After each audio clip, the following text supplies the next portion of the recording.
Hello friends, welcome to my channel Sankalp to physics journey. My name is Riyaz Ahmad. आज हम पढ़ेंगे, आज हम कुछ सवाल को सॉल्व करेंगे। एक सवाल दिया गया है, एक ब्लॉक ए है और एक ब्लॉक बी है।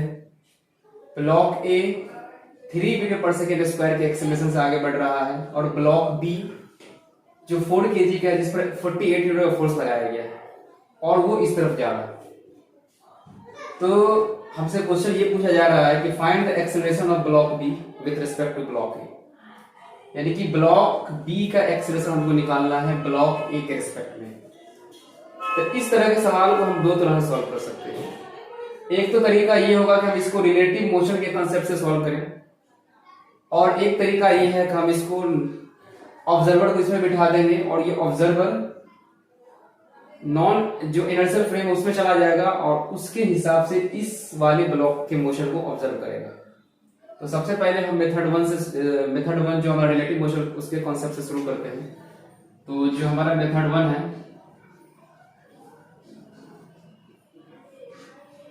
हमको जो भी एक्सेलरेशन सबसे पहले हम उसको ग्राउंड फ्रेम में लिख देते हैं। तो जो मेरा ए ब्लॉक का जो एक्सेलरेशन है उसका जो ग्राउंड फ्रेम है, अगर कुछ नहीं दिया तो मतलब वो ग्राउंड फ्रेम है। तो ग्राउंड फ्रेम में जो एक्सेलरेशन है 3 मीटर पर सेकेंड स्क्वायर और ब्लॉक बी में फोर्स दिया गया है, तो एक्सेलरेशन को फाइंड आउट कर सकते हैं ग्राउंड फ्रेम में। तो फोर्स जो है, अगर एक्सेलरेशन की बात करें ब्लॉक बी का ग्राउंड फ्रेम में, इसका हो जाएगा फोर्स बाय मास। तो फोर्स है मेरा 48 और मास है हमारा 4, कितना हो गया? हो जाएगा 12 मीटर पर सेकेंड स्क्वायर। तो ग्राउंड फ्रेम में हमने दोनों ब्लॉक का एक्सेलरेशन को फाइंड आउट कर लिया। अब मैं इसका जो रिलेटिव कॉन्सेप्ट है एक्सेलरेशन के टर्म में, उसको कैसे फाइंड आउट करते हैं। तो बोल रहा है कि ब्लॉक बी का एक्सेलरेशन ए के रिस्पेक्ट में बताओ। तो वेक्टर के फॉर्म में लिखना है। तो ब्लॉक बी, इसको लिखते कैसे हैं? ब्लॉक बी तो acceleration of block B minus acceleration of block A, ये ग्राउंड फ्रेम में होगा। ठीक है, ये जो यहां पर जो दिया हुआ acceleration of block with respect to A, यहां पर acceleration of block B with respect to ground, ये ग्राउंड फ्रेम है, ये ए का फ्रेम है। ठीक है, तो ए के फ्रेम में हमसे पूछा जा रहा है। तो ग्राउंड के फ्रेम में जो मेरा बी ब्लॉक का एक्सेलरेशन निकला है 12 मीटर पर सेकेंड स्क्वायर और ए ब्लॉक का जो है वो है 3 मीटर पर सेकेंड स्क्वायर। ये दोनों ब्लॉक सेमी डायरेक्शन में है, तो साइन में कोई चक्कर में बस सिर्फ सेपरेट कर दें, ये जगह 9 मीटर पर सेकेंड स्क्वायर। तो यहां से इस ब्लॉक को देखने पर हमें ये ब्लॉक 9 मीटर पर सेकेंड स्क्वायर से आगे बढ़ता हुआ मालूम पड़ेगा।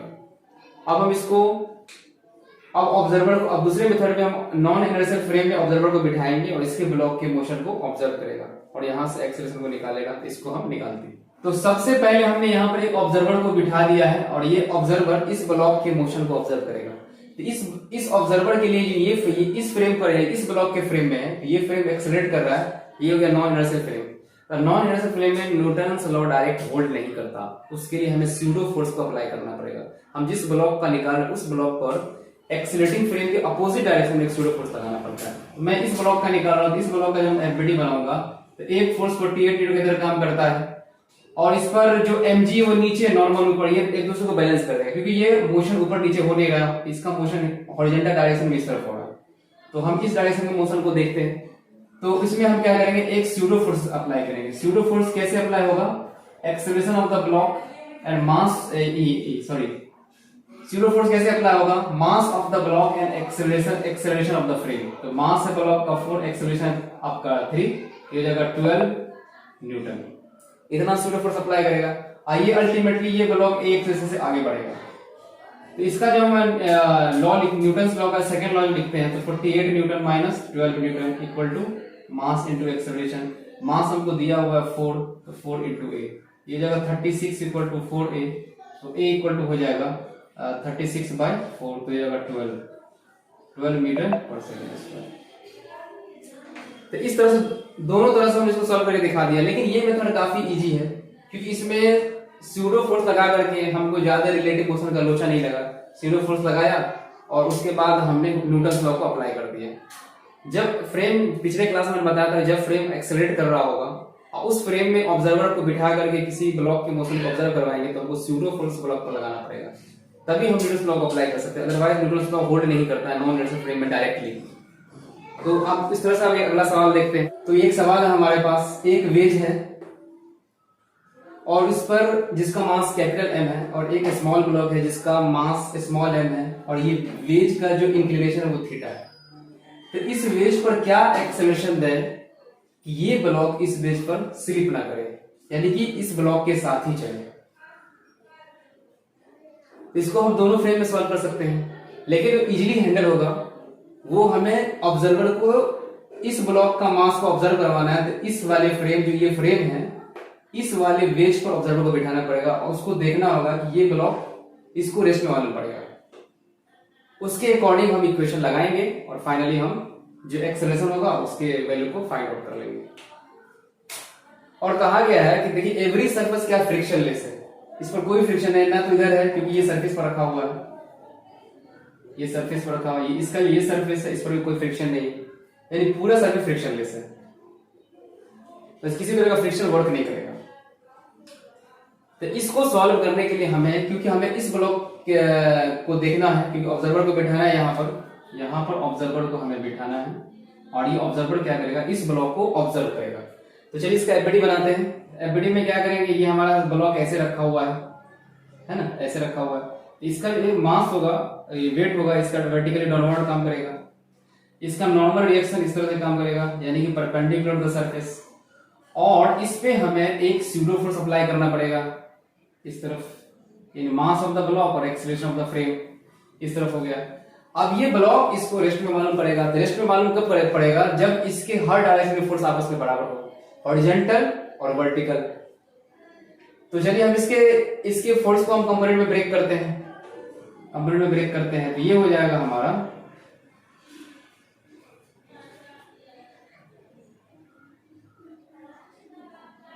ठीक है, ये हो गया हमारा।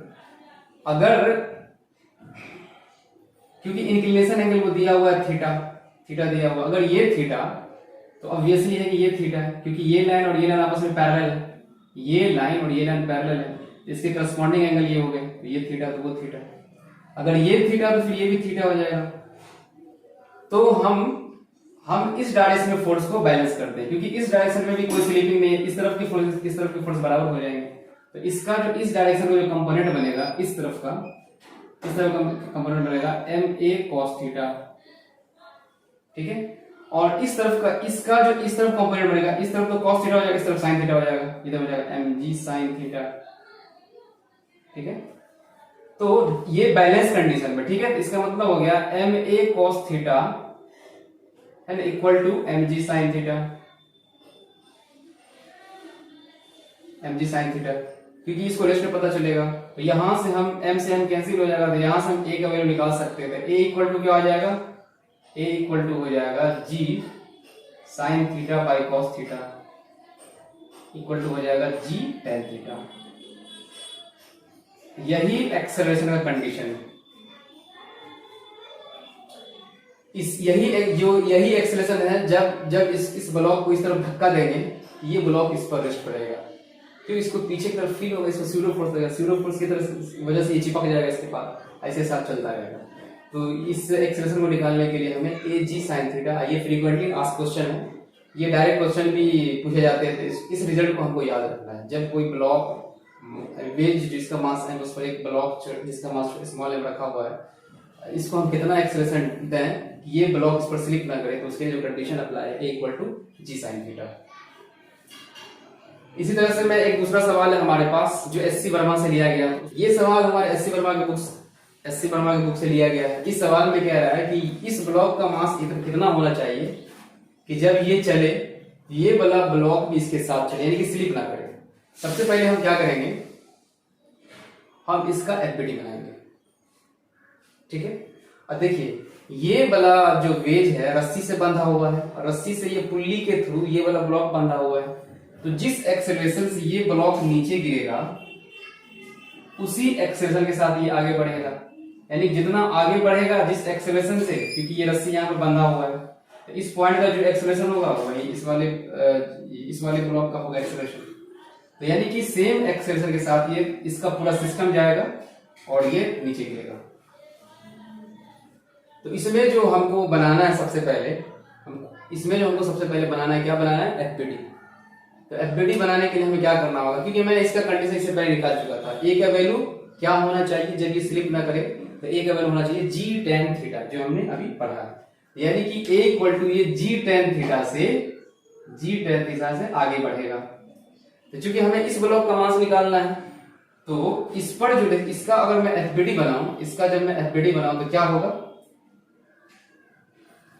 तो इस ब्लॉक का जब मैं एफबीडी बना, देखिए मैं इसको एफबीडी बनाने के लिए मैं इसको ब्रेक कर देता हूं, यहां से ब्रेक कर दिया। देखिए इस पर टेंशन ऐसे काम करेगा, ऐसे काम करेगा, इस पर टेंशन ऐसे, यानी कि ये टेंशन इसको खींचेगा। और ये तो हम इसका लिखते हैं पहले ब्लॉक एम डैश के लिए। एम डैश के लिए क्या होगा, 4m डैश, इसका एफबीडी क्या होगा, तो इसका एम जी नीचे काम करेगा, एम डैश जी। तो चूंकि ये नीचे जा रहा है, ये वाला फोर्स ऑब्वियसली बाड़ी होगा, तो M dash G minus T equal to क्या हो जाएगा, एम डैश इंटू ए। तो यहां से हम टी का वैल्यू निकाल सकते हैं, तो टी इक्वल टू क्या हो जाएगा, M dash G minus M dash ए, यानी इक्वेशन नंबर 1। अब यहां पर देखेंगे इस पूरे सिस्टम को ये वाला टेंशन क्या करेगा, आगे बढ़ाएगा। इसका मतलब टी इक्वल टू क्या हो जाएगा, टी इक्वल टू जाएगा मास ऑफ द सिस्टम। तो मास ऑफ द सिस्टम कितना है, m प्लस एम, तो m plus M into acceleration ये है।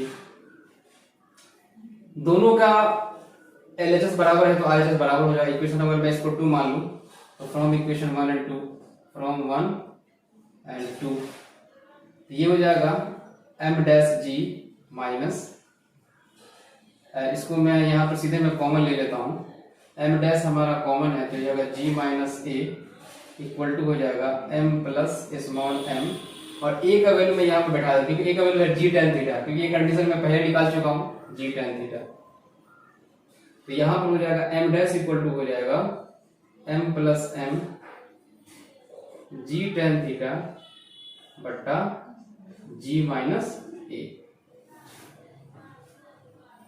ये इसका रिजल्ट आ जाएगा।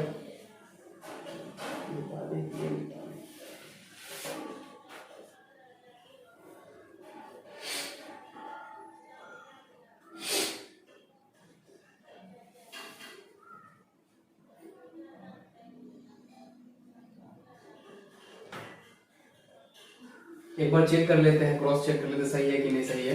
ये मेरा m डैश है तो इसका ये नीचे जाएगा, तो M G dash minus T equal to M dash है।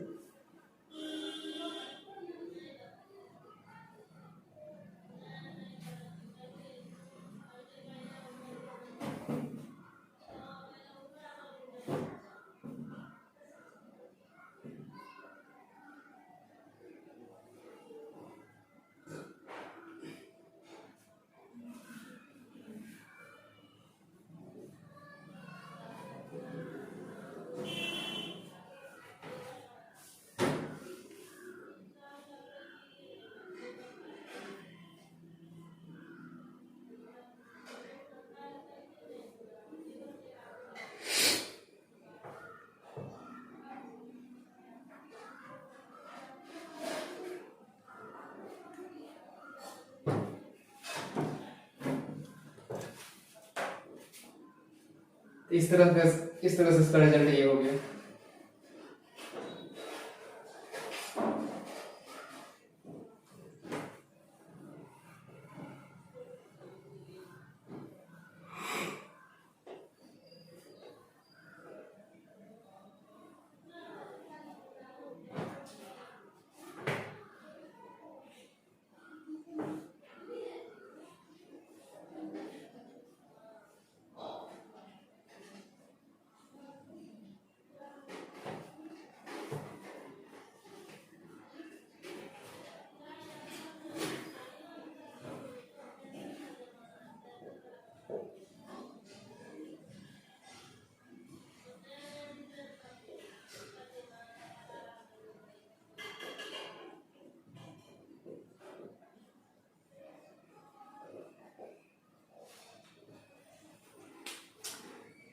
इस सवाल में ये है कि एक ब्लॉक है जो वेज मास ब्लॉक है, एक ब्लॉक इसका मास कैपिटल एम है, एक स्मॉल ब्लॉक इसका मास स्मॉल एम है। इस वेज को हम कितना एक्सेलरेशन दे कि ये ब्लॉक फ्री फॉलिंग फेस करे, यानी कि फ्री फॉलिंग फेस करे। तभी सवाल में सोचना होगा कि फ्री फॉल होगा कब। फ्री फॉल ये ब्लॉक तब होगा जब इस ब्लॉक और इस वेज का जब कांटेक्ट लूज होगा, यानी कि जस्ट कांटेक्ट लूज होगा, यानी कि इसमें हमें मिनिमम निकालना है। ए मिनिमम क्या होगा, कम से कम कितना देना होगा। अगर इस वैल्यू से ज्यादा बढ़ा दे तो ऑब्वियसली फ्री फॉल होगा, क्योंकि सेपरेशन ज्यादा हो जाएगा तो फ्री फॉल को इसको होना ही है। देखिए ए मिनिमम का मतलब होता है कि जस्ट कांटेक्ट लूज करे। कांटेक्ट लूज का मतलब क्या होगा कि वर्टिकल डायरेक्शन का जो भी होगा फोर्स वो आपस में बराबर होगा, वो जस्ट कांटेक्ट लूज करने का ही है। ठीक है, तो सब इसको हम क्या करेंगे, इसको हम स्यूडो फोर्स के अप्लाई से हेल्प से इसको सॉल्व करेंगे। यहाँ पर हम ऑब्जर्वर को बिठा देंगे। ठीक है, ये ऑब्जर्वर इसके मोशन को ऑब्जर्व करेगा। तो पूछा जा रहा है कि हमें कितना ए मिनिमम देना चाहिए, कितना मिनिमम वैल्यू देना चाहिए कि ये ब्लॉक फ्री फॉल फेस करे। तो मिनिमम का मतलब क्या होता है कि इसमें कम से कम क्या हम एक्सेलरेशन ए दें कि ये जस्ट कांटेक्ट को लूज करे, यानी n इक्वल टू 0 हो जाए, इसका जो नॉर्मल रिएक्शन वो 0 हो जाए। जब तक ये इसके साथ चिपका रहेगा नॉर्मल रिएक्शन इसमें आता रहेगा। जब ये सेपरेशन एकदम जस्ट सेपरेट करेगा, जहां पर नॉर्मल रिएक्शन का वैल्यू 0 हो जाता है, तब ये फ्री फॉल धीरे धीरे करेगा। तो इसका सबसे पहले हम एफबीडी बनाते हैं, देखते हैं इस पे कौन कौन सा फोर्स एक्ट कर रहा है। तो सबसे पहले वर्टिकली डाउनवर्ड इसके mg काम करेगा। ठीक है, नॉर्मल रिएक्शन ये ऐसे काम करेगा। अगर ये कांटेक्ट में है तो उसके तो मैं कंडीशन लगाऊंगा जस्ट फ्री फॉल का, n इक्वल टू के बाद में 0 कर दूंगा। ठीक है, इसका जो है ये जो स्यूडो फोर्स ऐसे काम करेगा। Mass of the block acceleration of the frame ये हो गया। तो चलिए हम इसका हम ये बनाते हैं। तो चलिए इसके कंपोनेंट को ब्रेक करते हैं। ये तो हो गया थीटा, ये भी हो गया हमारा थीटा। ठीक है, क्योंकि ये जो इंक्लाइन है हॉरिजॉन्टल के साथ थीटा डिग्री का एंगल बना रहा है। तो हम इसके फोर्स की इक्वेशन को लिखते हैं। इसके कंपोनेंट को मैं इधर पर रिजॉल्व करूंगा ऐसे, इस तरफ इसका कंपोनेंट इधर जाएगा तो हो जाएगा ma cos थीटा। इसका इधर कंपोनेंट जाएगा हो जाएगा mg cos थीटा। अच्छा, मैं एक बार देख ली सही लिया हूं कि मैंने लिया नहीं, बिल्कुल मैं गलत लिया हूं, क्योंकि यहाँ पर थीटा नहीं यहाँ पर थीटा होगा, क्योंकि ये दोनों लाइन आपस में पैरेलल है। इसके अल्टरनेट एंगल ये हो जाएंगे। इस तरह से हो जाएगा ये ma sin थीटा। ठीक है, तो इसका देखिए फोर्स, इस तरफ जो फोर्स काम कर रहा है ma sin थीटा और नॉर्मल, और इस तरफ कर रहा है mg cos थीटा से कितना काम कर रहा है। अब इसका मैं फोर्स इक्वेशन को लिखूं, ये हो जाएगा n plus m a sin theta equal to mg cos theta. अब ये जस्ट इसको फ्री फॉल कर रहा है, इसका मतलब ये कांटेक्ट लूज करेगा, कांटेक्ट जो नॉर्मल रिएक्शन उसको लूज करेगा। इसको ये इसका वैल्यू 0 हो जाना चाहिए, है ना। For just free fall n equal to 0, तो यहां पर 0 लगा देंगे। ये हो जाएगा ma sin theta equal to mg cos theta. m से m कैंसिल हो गया, a इक्वल टू हो जाएगा g cos theta by sin theta. तो ये आपका हो जाएगा g cot थीटा। देखिए जस्ट इसका अपोजिट रिजल्ट आया। जब इधर हम इसको धकेल रहे थे तो उस समय में आया था condition a equal to g tan theta, और जब मैं इधर इसको ले जा रहा हूं और जस्ट मैं फ्री फॉल करवाने की कोशिश कर रहा हूं तो इसका वैल्यू होता है g cot थीटा। ठीक है, तो इस तरह से ये जो है सवाल सॉल्व होते हैं स्यूडो फोर्स अप्लाई करके। तो ये वीडियो आपको कैसा लगा अपने दोस्तों के साथ शेयर करें, इस वीडियो को लाइक करें और मेरे चैनल को सब्सक्राइब करना ना भूलें। Hit the bell icon to get the latest notification. इस तरह के मैं धांसू कॉन्सेप्ट ला करके आपको यहाँ पर बोर्ड पर डिस्प्ले करूंगा, तो आप हमारे साथ बने रहें सदा, और जो भी आपको नोटिफिकेशन आए उस वीडियो को जरूर वॉच करना है। तो आपका ये वीडियो देखने के लिए बहुत बहुत शुक्रिया, थैंक्स फॉर वॉचिंग।